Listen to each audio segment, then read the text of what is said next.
Добрый дзень, сябры. Беларус беларусу і беларуска беларусцы, любоў, падтрымка і перамога. Такі мой асабісты лозунг апошніх 4 гадоў. Мяне звуць Валярына, і больш за 30 гадоў я займаюся папулярызацыяй беларускасці. Для мяне наша мова, культура, літаратура, спадчына з'яўляюцца непарушнымі не толькі нацыянальнымі, але і прыватнымі каштоўнасцямі. Беларусам цяпер цяжка. Складана па абодва бакі мяжы.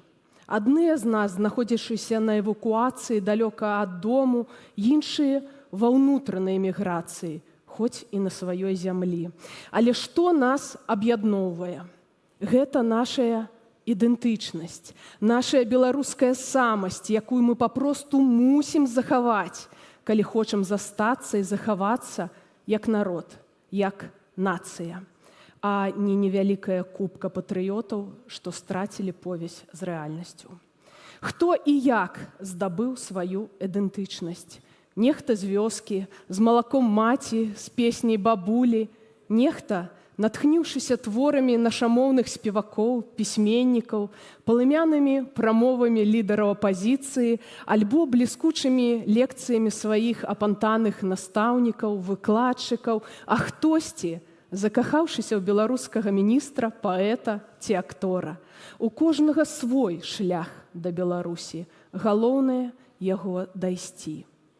Памятайма, як Уладзімір Караткевіч праз свае творы прышчапляў ген беларускасці больш чым 4 пакаленням беларусаў, беларусак, якія ў сваю чаргу рабіліся свядомымі ў сваім нацыянальным выбары, менавіта судакрануўшыся з нашай культурай, дзякуючы ёй. Памятайма, як у 90-е гады Беларусь гула імем беларускага спевака з Амерыкі Данчыка, як на яго канцэрты былі поўныя аншлагі.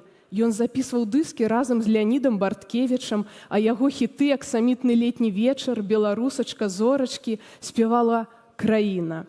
І тут я хачу прыгадаць імя аўтара культавых хітоў, які спяваў Данчык – Сяргей Новік Пяюн.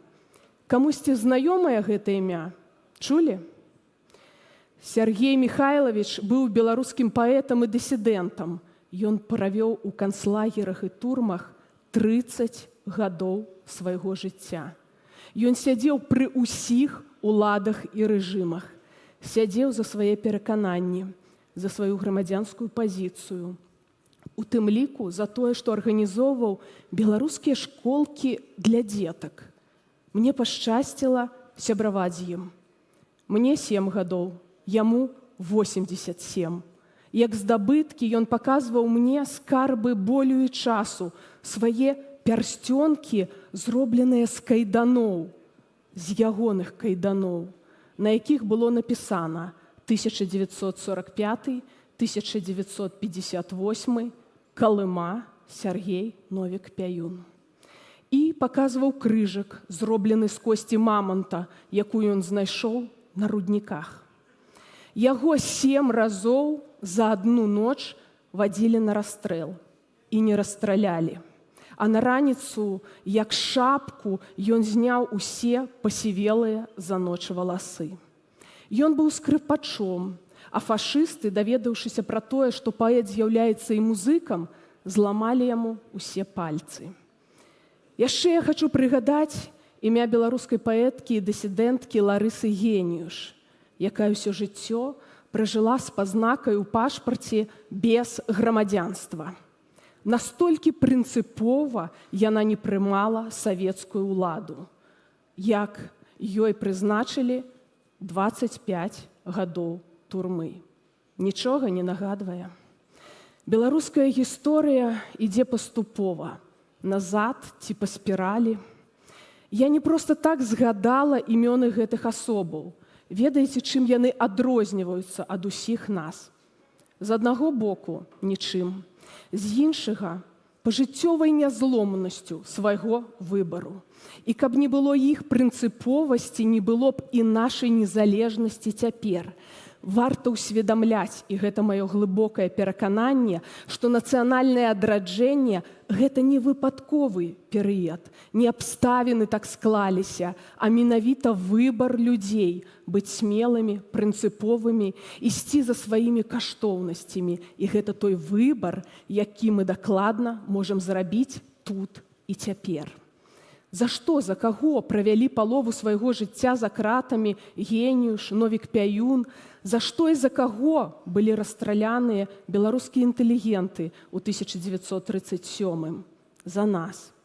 За нашую магчымасць быць незалежнымі, вольнымі, гаварыць на сваёй мове, чытаць сваю літаратуру, спавядаць свае традыцыі і наноў адраджацца.